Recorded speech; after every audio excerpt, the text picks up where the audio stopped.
Good morning Odisha. आज February 17 तारिख मंगलवार 30 गुरुत्वपूर्ण न्यूज उपरे आसंतु नजर पकाइबा। आपण मानक भल पाइबा स्वरूप गोटे गोटे लाइक निश्चित भाव रखिदेवे। ओडिशा रे लागू हेब नुआ मजूरी नियम। ब्रिटिश अमलर श्रम आईन रद्द। ओडिशा सरकार प्राय 90 वर्षर पुराना ब्रिटिश अमलर मजूरी नियम को रद्द करी Odisha code on wage rules 2026 चिठा विज्ञप्ति प्रकाश करिसेंती। केंद्र सरकार श्रम कोड अनुसार प्रस्तुत ए नियम रे श्रमिकों परिवार खाद्य पोशाक शिक्षा और चिकित्सा खर्च को आधार करी सर्वनिम्न मजूरी निर्धारण करा।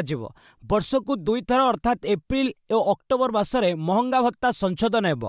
नुआ नियम अनुଯାयी दैनिक कार्य अवधि 8 घंटा धार्य होइछि एवं अधिक समय काम कले 2 गुणा ओभरटाइम मजूरी मिलेब। श्रमिकों दरमारू 50% अधिक अर्थ कटा जाई पारिबो नहीं। प्रति मासरे ओएज स्लिप प्रदान एवं सामाजिक सुरक्षा पई नोमिनी व्यवस्था बाध्यतामूलक करा जायछि। नियम परिचालना पई गठित राज्य उपदेष्टा बोर्ड रे 1/3 महिला सदस्य रहिबे।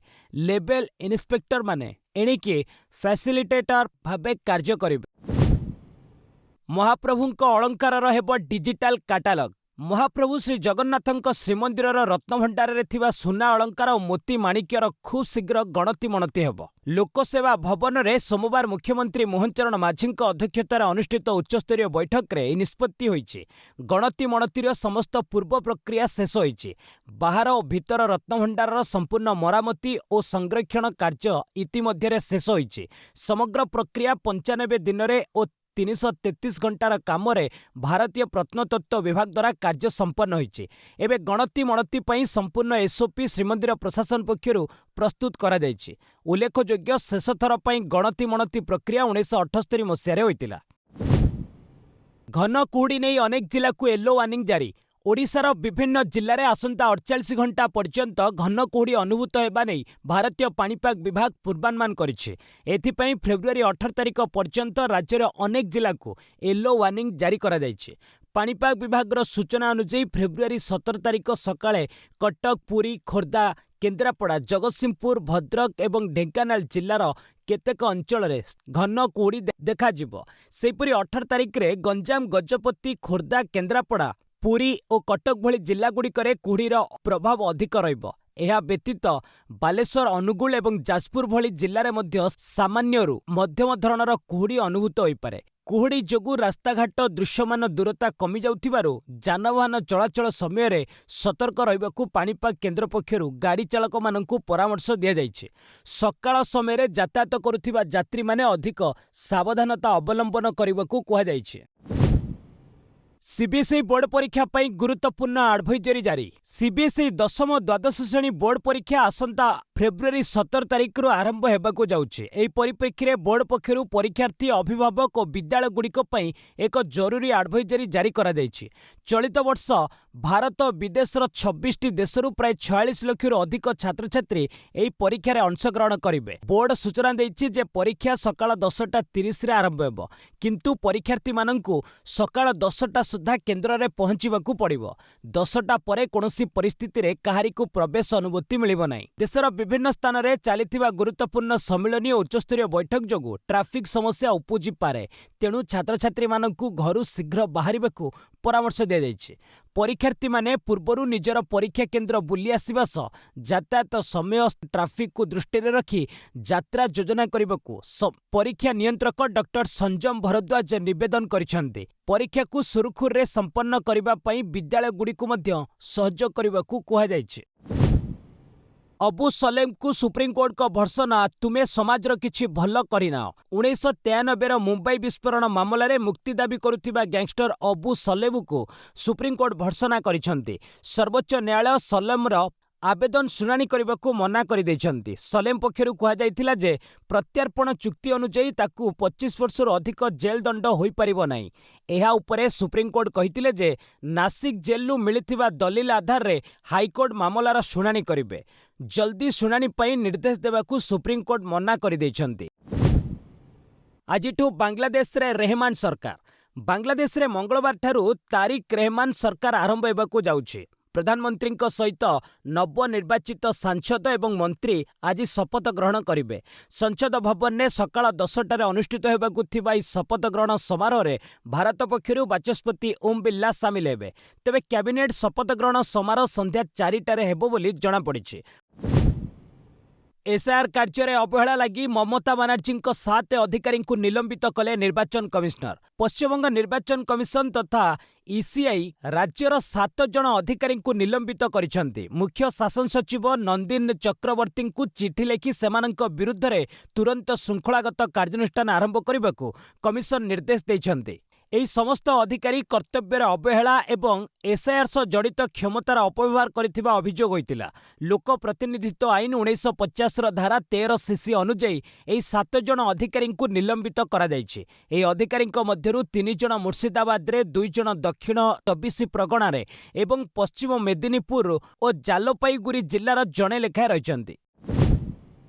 निर्वाचन पूर्व हाथ छाड़िले पूर्वतन आसाम कांग्रेस मुख्य भूपेन बोरा। आसाम विधानसभा निर्वाचन पूर्व कांग्रेस को बड़ झटका लगी। पूर्वतन कांग्रेस राज्य सभापति भूपेन कुमार बोराह सोमवार दलरू इस्तीफा देइछन्ति। भूपेन कांग्रेस अध्यक्ष मल्लिकार्जुन खड़गे निकट को इस्तीफा पत्र पठाइछन्ति, जेउथिरे से अभियोग करिछन्ति जे तांकु दलीय नेतृत्व द्वारा अवहेला करा जाउथिला। बोराहଙ୍କ इस्तीफा खबर प्रचारित हेबा मात्रे मुख्यमंत्री हिमंत विश्व शर्मा तांको प्रतिक्रिया रखिछन्ति। भूपेन को आसाम कांग्रेस दलर शेष हिंदू नेता बोली आख्या देबा मंगलवार तांको घर को जिबे बोली कहिसंती। एथिसह मुख्यमंत्री हिमंत आहुरी मध्य कहिसंती जे आगामी 2 ରୁ 3 दिन मध्यरे कांग्रेसर प्राय 5 जन विधायक मध्य दल परिवर्तन करिवे। बिहार रे आंतर्जातीय विवाह पई 2.5 लाख टंका देव एससी एसटी कल्याण विभाग। बिहार सरकार 2026-27 आर्थिक वर्षर अनुसूचित जाति और जनजाति कल्याण विभाग माध्यम रे एक गुरुत्वपूर्ण योजना आरंभ करने को जाउछि। वर्तमान बिहार रे समाज कल्याण विभाग राज्य रे आंतर्जातीय विवाह पई 1 लाख टंकार प्रोत्साहन राशि प्रदान करुछि। एबे एससी एसटी कल्याण विभाग मध्य निजस्व योजना आरंभ करने को जाउछि। प्रस्ताव अनुଯାयी कैबिनेट ठारू सबुज संकेत पाइबा परे आंतर्जातीय विवाह करुथिबा दंपति माननकु विभाग पक्षरु 2.5 लाख टंकार सहायता मिलिबो। एहा पूर्वरु मिलुथिबा राशि ठारू ढेर अधिक हेबो। सरकार विश्वास करंती जे एहा समाज रे समानता एवं भाईचारा वार्ता पठाइबो एवं जातिगत वैषम्य ह्रास करिबारे सहायता करिबो। अयोध्या मिरट समेत यूपीर 18 जिला कोर्ट को बोमा धमक। उत्तर प्रदेश 18 जिला कोर्ट को बोमा पकाई उड़ाई देबाकू धमक दिया जाइछि। एहाकू नै प्रशासन सतर्क हो जाइछि। पुलिस एवं सुरक्षा बाहिनी टीम घटनास्थल में पहुंची जाइछि।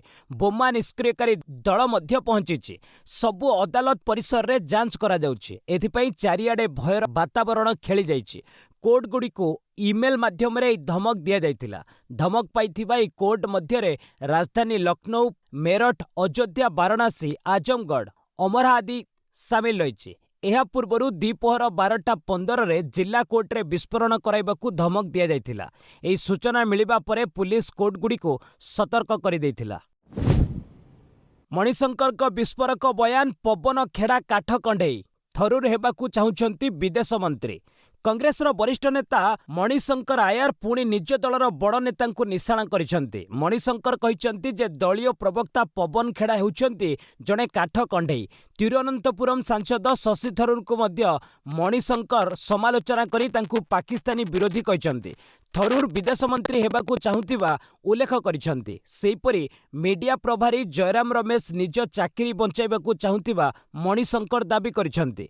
केरल विधानसभा निर्वाचन पाखे आसुथिबा बेले कांग्रेस अभ्यंतरीण कंदलर सम्मुखीन हेउछि। एपरि स्थले कांग्रेस नेता कम्युनिस्टଙ୍କୁ जेतिकी घृणा करुछंती सेतिकी परस्पर को घृणा करुछंती। तेणु पार्टी केरल रे जीति पारिबो नाही बोली मणिशंकर कहिसंती। आजिठू बांग्लादेश रे रहमान सरकार। बांग्लादेश रे मंगलवार ठारू तारिक रहमान सरकार आरंभ हेबाकू जाउछि। प्रधानमंत्री सहित नवनिर्वाचित सांसद एवं मंत्री आज शपथ ग्रहण करेंगे। संसद भवन में सकाळ 10टार अनुष्ठित होगाकू थिबा ई शपथ ग्रहण समारोह में भारत पक्षरु बाचस्पति ओम बिर्ला सामिल हेबे। तेबे कैबिनेट शपथ ग्रहण समारोह संध्या 4टार हेबो बोली जणा पड़िछि। राजस्थान भिवाड़ी रे भयंकर अग्निकांड, जीवंत जलिगले 8। सोमवार सकाळे राजस्थान भिवाड़ी खुसखेड़ा କରାଉଲି ଶିଳ୍ପାଞ୍ଚଳରେ ଭୟଙ୍କର ଅଗ୍ନିକାଣ୍ଡ ଘଟିଛି। ଏକ ଘରୋଇ ଶିଳ୍ପ ୟୁନିଟ୍ରେ ହଠାତ୍ ନିଆଁ ଲାଗିଯାଇଥିଲା। କିଛି ମିନିଟ୍ ସମୟରେ ନିଆଁ ଦ୍ରୁତ ଗତିରେ କାରଖାନାର ଚାରିଆଡ଼େ ବ୍ୟାପି ଯାଇଥିଲା। କାରଖାନାରେ ରାସାୟନିକ ଓ ଜ୍ୱଳନଶୀଳ ପଦାର୍ଥର ଉପସ୍ଥିତି ନିଆଁକୁ ବ୍ୟାପିବାରେ ସହାୟକ ହୋଇଥିଲା। ପ୍ରାଥମିକ ରିପୋର୍ଟ ଅନୁଯାୟୀ ଏହି ଭୟଙ୍କର ଦୁର୍ଘଟଣାରେ 8 ଜଣ ଶ୍ରମିକ ଜୀବନ୍ତ ଜଳି ପ୍ରାଣ ହରାଇଛନ୍ତି। ଅଗ୍ନିଶମ ବାହିନୀ ଘଟଣାସ୍ଥଳରେ ପହଞ୍ଚି 1.5 ଘଣ୍ଟାର ଅକ୍ଳାନ୍ତ ପରିଶ୍ରମ ପରେ ନିଆଁକୁ ନିୟନ୍ତ୍ରଣ କରିବାରେ ସଫଳ ହୋଇଥିଲା। ଏଥିସହ 8ଟି ମୃତଦେହ ଉଦ୍ଧାର କରିଛି। ଦୁର୍ଘଟଣା ସମୟରେ କାରଖାନାରେ 20ରୁ 25 ଜଣ ଶ୍ରମିକ କାମ କରୁଥିଲେ ବୋଲି ଜଣାପଡ଼ିଛି। ଅଗ୍ନିକାଣ୍ଡର କାରଣ ଜାଣିବା ପାଇଁ ତଦନ୍ତ ଆରମ୍ଭ ହୋଇଛି। ଦାବି କରାଯାଉଛି ଯେ କାରଖାନାର ଏକ ଅଂଶରେ ବାଣ ତିଆରି ଚାଲିଥିଲା। ନିର୍ବାଚନ ପୂର୍ବରୁ ଆପ୍ର ପ୍ରସ୍ତୁତି ପଞ୍ଜାବରେ ନିଯୁକ୍ତ ହୋଇପାରନ୍ତି 2 ଉପମୁଖ୍ୟମନ୍ତ୍ରୀ। ପଞ୍ଜାବରେ ଶାସକ ଆମ୍ ଆଦମୀ ପାର୍ଟି ତଥା ଆପ୍ର ମେଗା ରାଲି ପରେ 2 ଜଣ ଉପମୁଖ୍ୟମନ୍ତ୍ରୀ ନିଯୁକ୍ତି ସମ୍ପର୍କରେ ଆଲୋଚନା ଜୋରଦାର ହୋଇଛି। ଜଣେ ଅନୁସୂଚିତ ଜାତି ଏବଂ ଅନ୍ୟ ଜଣେ ଉଚ୍ଚ ଜାତିର ବିଧାୟକଙ୍କୁ ଉପମୁଖ୍ୟମନ୍ତ୍ରୀ ଭାବେ ନିଯୁକ୍ତି ଦିଆଯିବ। ଏଥିଲାଗି ଭଗବନ୍ତ ମାନ ସରକାର ଆଲୋଚନା କରିବା ପାଇଁ ମନ୍ତ୍ରୀ ଏବଂ ବିଧାୟକଙ୍କ ଏକ ଗୁରୁତ୍ୱପୂର୍ଣ୍ଣ ବୈଠକ ଡକାଯାଇଛି। ଆପ୍ ତାର ନିର୍ବାଚନୀ ଇସ୍ତାହାରରେ ଜଣେ ଦଳିତଙ୍କୁ ଉପମୁଖ୍ୟମନ୍ତ୍ରୀ କରିବ ବୋଲି ପ୍ରତିଶ୍ରୁତି ଦେଇଥିଲା। ଏବେ ଏହା କାର୍ଯ୍ୟକାରୀ ହେବ ବୋଲି କଳ୍ପନା ଜୋର ଧରିଛି।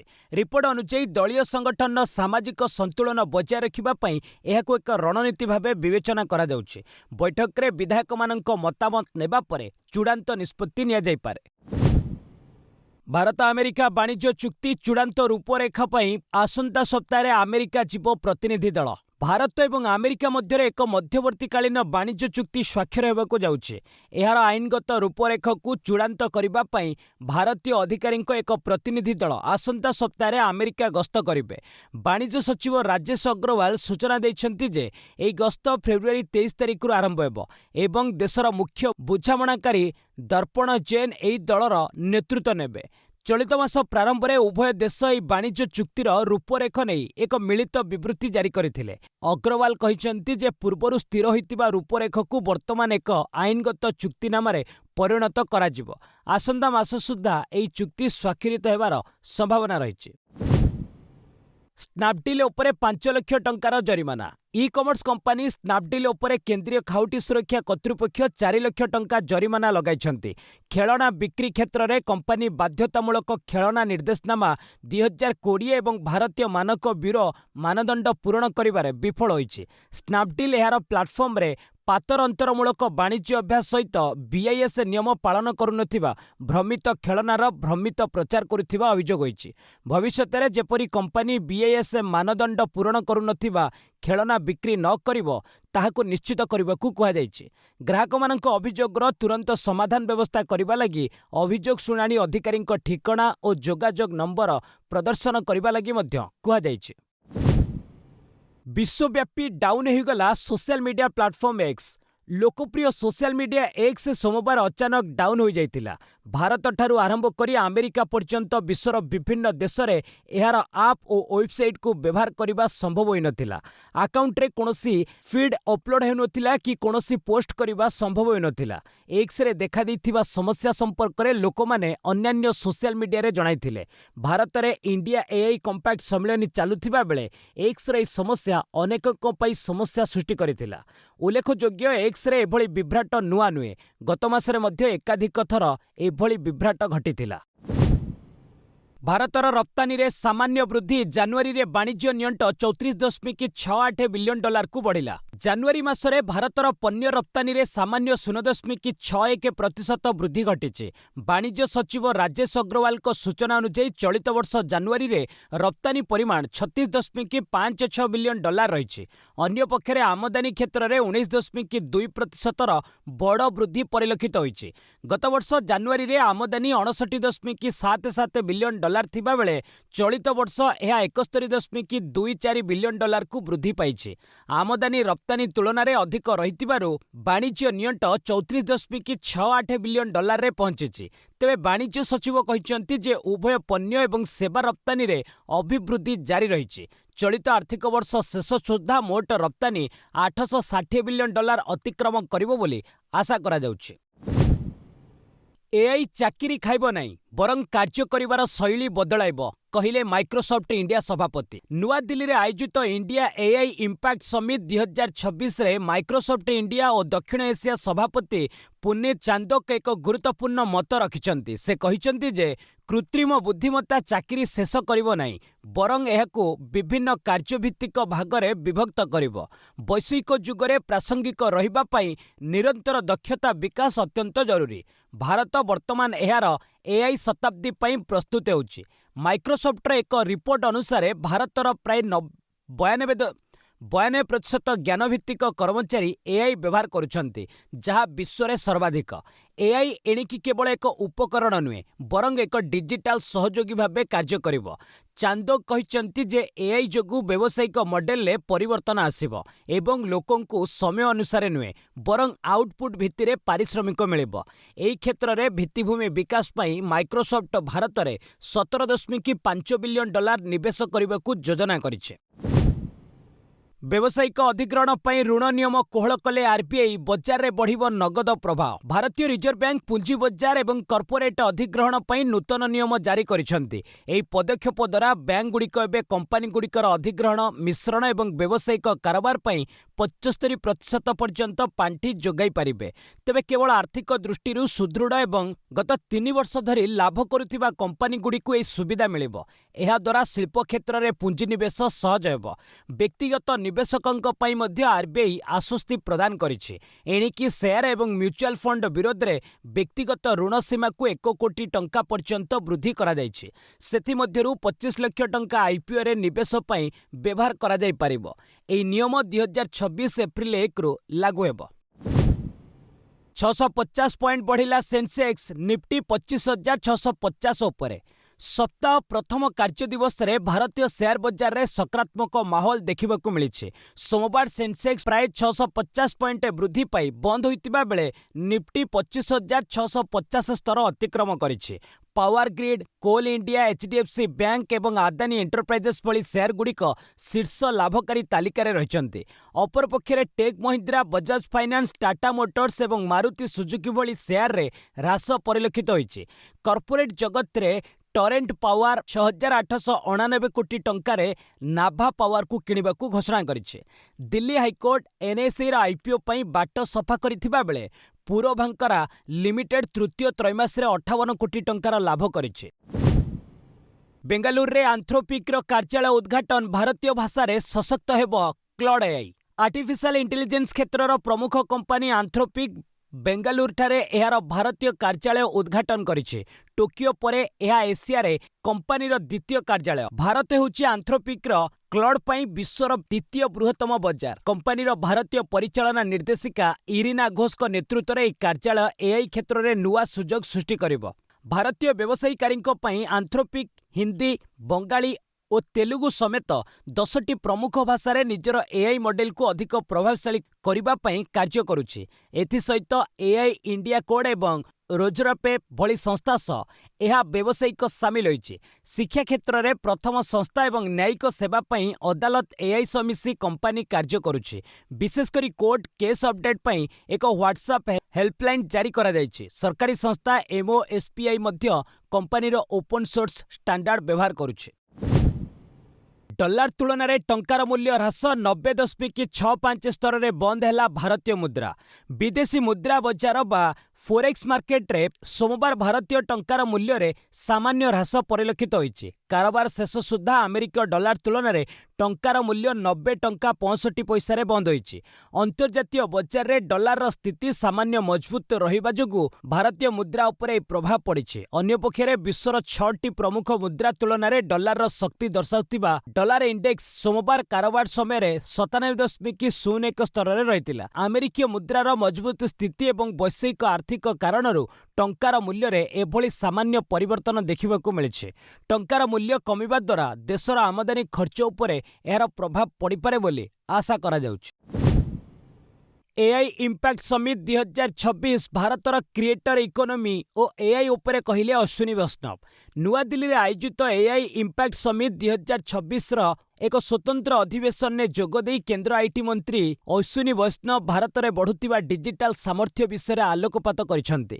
ସେ କହିଛନ୍ତି ଯେ ଭାରତର ଶକ୍ତିଶାଳୀ ଡିଜିଟାଲ ଭିତ୍ତିଭୂମି ଏବଂ ଦକ୍ଷ ଜନଶକ୍ତି ଯୋଗୁଁ ଦେଶର କ୍ରିଏଟର ଇକୋନୋମି ଦ୍ରୁତଗତିରେ ବୃଦ୍ଧି ପାଉଛି। ଦେଶର ପ୍ରାୟ 90% ଅର୍ଥରେ 5G ସେବା ପହଞ୍ଚି ସାରିଥିବାରୁ ନାଗରିକମାନେ ଏବେ ଅଧିକ ଡିଜିଟାଲ ନେଟିଭ୍ ହୋଇପାରିଛନ୍ତି। ମନ୍ତ୍ରୀ କହିଛନ୍ତି ଯେ କୃତ୍ରିମ ବୁଦ୍ଧିମତ୍ତା କୃଷି, ପାଣିପାଗ ପୂର୍ବାନୁମାନ ଏବଂ ଉତ୍ପାଦନ କ୍ଷେତ୍ରରେ ବଡ଼ ପରିବର୍ତ୍ତନ ଆଣିବ। ଅପରେସନ ସାଇବର କବଚ, ଓଡ଼ିଶା ପୋଲିସ ଦ୍ୱାରା 20 ଗିରଫ, 304 ବେନାମୀ ଆକାଉଣ୍ଟ ଚିହ୍ନଟ। ଓଡ଼ିଶାରେ ସାଇବର ଅପରାଧ ଓ ଆର୍ଥିକ ଠକେଇ ରୋକିବା ପାଇଁ ଓଡ଼ିଶା ପୋଲିସ ପକ୍ଷରୁ ଅପରେସନ ସାଇବର କବଚ ଜରିଆରେ ବଡ଼ ଧରଣର ଚଢ଼ାଉ କରାଯାଇଛି। ଏହି ଅଭିଯାନ ଅଧୀନରେ ରାଜ୍ୟବ୍ୟାପୀ ସାଇବର ଠକେଇରେ ବ୍ୟବହୃତ ହୋଇଥିବା ମୋଟ 304ଟି ବେନାମୀ ବା ମ୍ୟୁଲ ବ୍ୟାଙ୍କ ଆକାଉଣ୍ଟକୁ ଚିହ୍ନଟ କରାଯାଇଛି। ଏହି ପ୍ରକ୍ରିୟାରେ 17ଟି ନୂଆ ମାମଲା ରୁଜୁ ହେବା ସହ 20 ଜଣ ଅଭିଯୁକ୍ତଙ୍କୁ ଗିରଫ କରାଯାଇଛି। ବିଶେଷକରି କେନ୍ଦୁଝର ଜିଲ୍ଲାରେ ସର୍ବାଧିକ 203ଟି ଆକାଉଣ୍ଟ ଯାଞ୍ଚ କରାଯାଇ 7 ଜଣଙ୍କୁ ଗିରଫ କରାଯାଇଛି। ସେହିପରି ସମ୍ବଲପୁରରେ 63ଟି ଆକାଉଣ୍ଟ ଯାଞ୍ଚ ହେବା ସହ 13 ଜଣଙ୍କୁ ଗିରଫ କରାଯାଇଛି। ବୌଦ୍ଧ, ପୁରୀ ଏବଂ ନବରଙ୍ଗପୁର ଜିଲ୍ଲାରେ ମଧ୍ୟ ସାଇବର ଟିମ୍ ପକ୍ଷରୁ ଯାଞ୍ଚ କରାଯାଇ କାର୍ଯ୍ୟାନୁଷ୍ଠାନ ଗ୍ରହଣ କରାଯାଇଛି। ନୂଆ ଆଧାର ଆପ୍ରେ 1.4 କୋଟି ଡାଉନଲୋଡ୍ ପାର। ଭାରତୀୟ ସ୍ୱତନ୍ତ୍ର ପରିଚୟ ପ୍ରାଧିକରଣ ପକ୍ଷରୁ ଜାରି କରାଯାଇଥିବା ନୂଆ ଆଧାର ଆପ୍ ପ୍ରତି ଜନସାଧାରଣଙ୍କ ମଧ୍ୟରେ ପ୍ରବଳ ଆଦୃତି ଦେଖିବାକୁ ମିଳିଛି।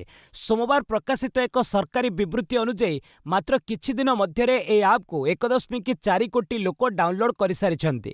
ଜାନୁଆରୀ 28ରେ ଲୋକାର୍ପିତ ହୋଇଥିବା ଏହି ଆପ୍ ବର୍ତ୍ତମାନ ଦୈନିକ ହାରାହାରି 1 ଲକ୍ଷରୁ ଅଧିକ ଥର ଡାଉନଲୋଡ୍ ହେଉଛି। ଏହି ଆପ୍ ଜରିଆରେ ବର୍ତ୍ତମାନ ସୁଦ୍ଧା 10 ଲକ୍ଷ ନାଗରିକ ନିଜର ମୋବାଇଲ ନମ୍ବର ଅପଡେଟ୍ କରିଥିବା ବେଳେ ପ୍ରାୟ 8 ଲକ୍ଷ ଲୋକ ଇ ଆଧାର ଡାଉନଲୋଡ୍ କରିଛନ୍ତି। ଏଥିରେ face verification, biometric lock, unlock ଏବଂ କ୍ୟୁଆର କୋଡ୍ ଆଧାରିତ ପରିଚୟପତ୍ର ଭଳି ଅତ୍ୟାଧୁନିକ ସୁବିଧା ରହିଛି। ୱାନ୍ ଫ୍ୟାମିଲି ୱାନ୍ ଆପ୍ ସଂକଳ୍ପରେ ଗୋଟିଏ ଆପ୍ରେ ପରିବାରର 5 ଜଣ ସଦସ୍ୟଙ୍କ ପ୍ରୋଫାଇଲ ପରିଚାଳନା କରିହେବ। Hotel check in, hospital admission ଏବଂ ବ୍ୟକ୍ତିଗତ ଯାଞ୍ଚ ପ୍ରକ୍ରିୟା ପାଇଁ ଏହି ଆପ୍ ଅତ୍ୟନ୍ତ ସହାୟକ ହେଉଛି।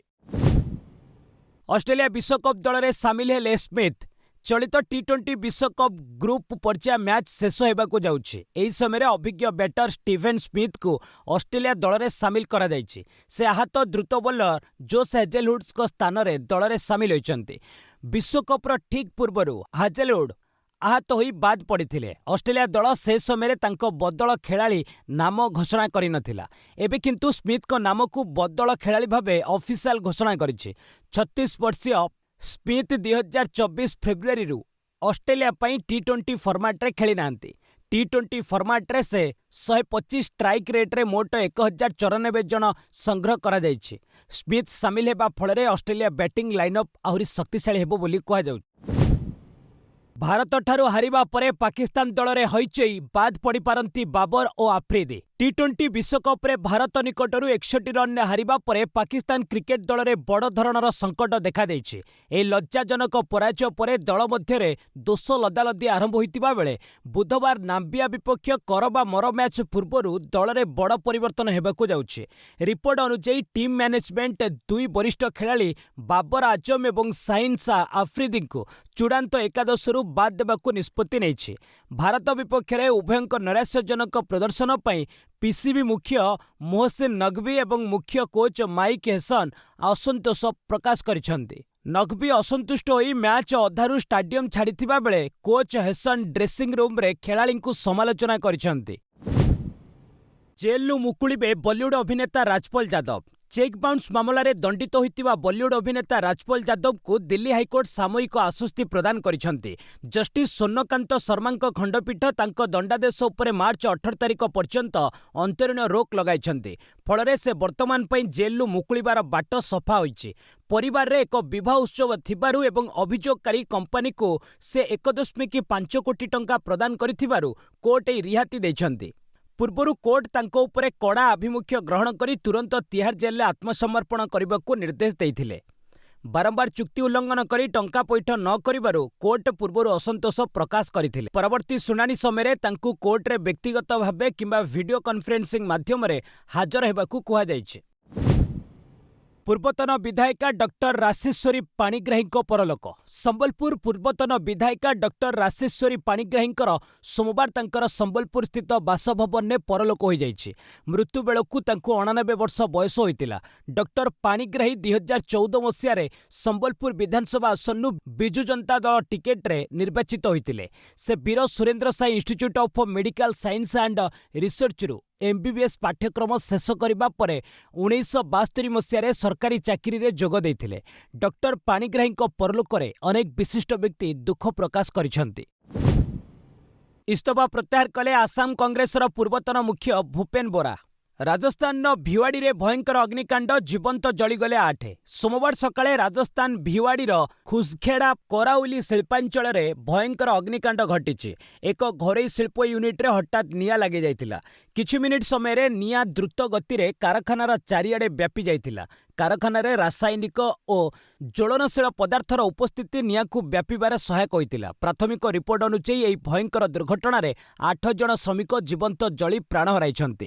ଅଗ୍ନିଶମ ବାହିନୀ ଘଟଣାସ୍ଥଳରେ ପହଞ୍ଚି 1.5 ଘଣ୍ଟାର ଅକ୍ଳାନ୍ତ ପରିଶ୍ରମ ପରେ ନିଆଁକୁ ନିୟନ୍ତ୍ରଣ କରିବାରେ ସଫଳ ହୋଇଥିଲା।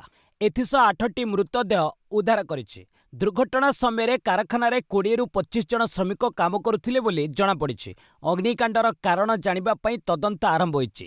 ଦାବି କରାଯାଉଛି ଯେ କାରଖାନାର ଏକ ଅଂଶରେ ବାଣ ତିଆରି ଚାଲିଥିଲା। ବସ୍ ଆଜି ପାଇଁ ଏଇଠି ରଖିବା। ପୁଣି ନେଇ ଆସିବି ଲେଟେଷ୍ଟ ଅପଡେଟ୍। ସେ ପର୍ଯ୍ୟନ୍ତ ବିଦାୟ ନେଉଛି। ଜୟ ହିନ୍ଦ, ଜୟ ଭାରତ।